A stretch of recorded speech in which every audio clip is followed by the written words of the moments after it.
یہ ہستی ہے سلطان نور الدین زنگی رحمۃ اللہ علیہ۔ سلطان نور الدین ایک عابد شب بیدار تھا۔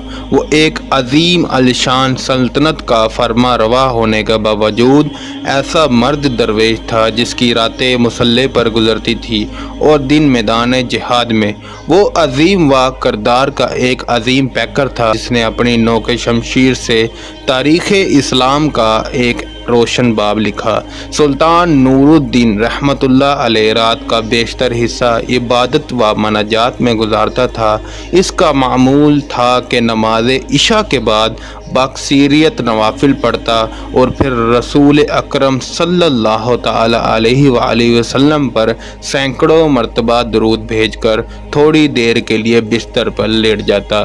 چند ساعتوں کے بعد پھر نماز تہجد کے لیے اٹھ کھڑا ہوتا اور صبح تک نہایت خشوع و خضوع کے ساتھ عبادت میں مشغول رہتا۔ ایک شب وہ اپنی عبادت و وظائف سے فارغ ہو کر بستر پر لیٹا تو خواب میں 3 بار رسول اکرم صلی اللہ تعالی علیہ وآلہ وسلم کی زیارت ہوئی۔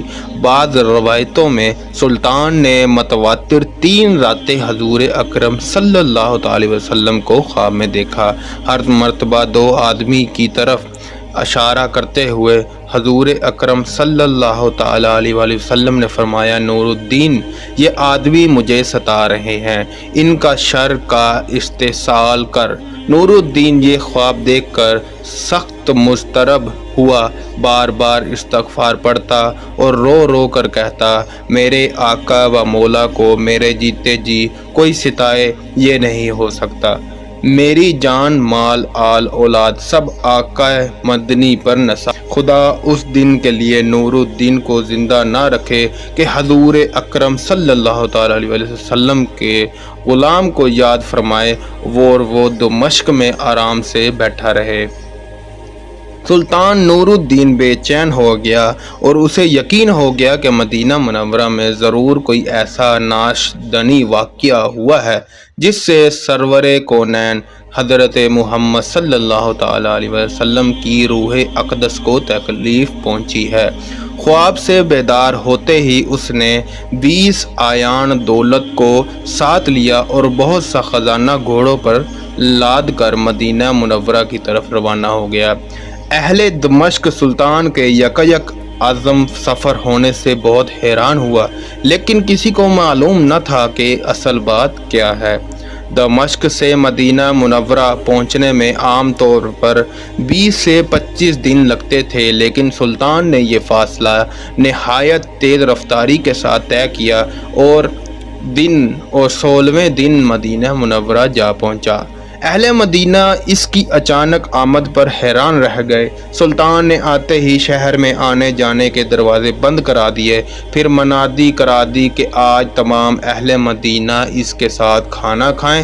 تمام اہل مدینہ نے نہایت خوش دلی سے سلطان کی دعوت قبول کی۔ اس طرح مدینہ منورہ کے تمام لوگ سلطان کی نظر سے گزرتے گئے، لیکن ان میں وہ 2 آدمی نہیں تھے جن کی شکلیں اس خواب میں دکھائی گئی تھی۔ سلطان نے اکابر شہر سے پوچھا کہ کوئی ایسا شخص تو باقی نہیں رہا جو کسی وجہ سے دعوت میں شریک نہ ہو سکا۔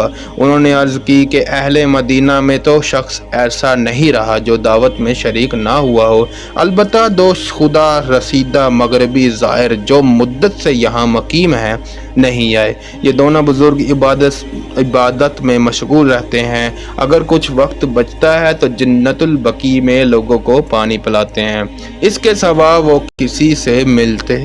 سلطان نے حکم دیا، ان دونوں کو بھی ضرور یہاں لاؤ۔ جب وہ دونوں سلطان کے سامنے حاضر کیے گئے تو اس نے ایک نظر میں پہچان لیا کہ یہ وہی 2 آدمی ہیں جو اسے خواب میں دکھائے گئے تھے۔ انہیں دیکھ کر سلطان کا خون کھول اٹھا، لیکن تحقیق حال ضروری تھی کیونکہ ان کا لباس زاہدانہ شکل و صورت مومنوں کی سی تھی۔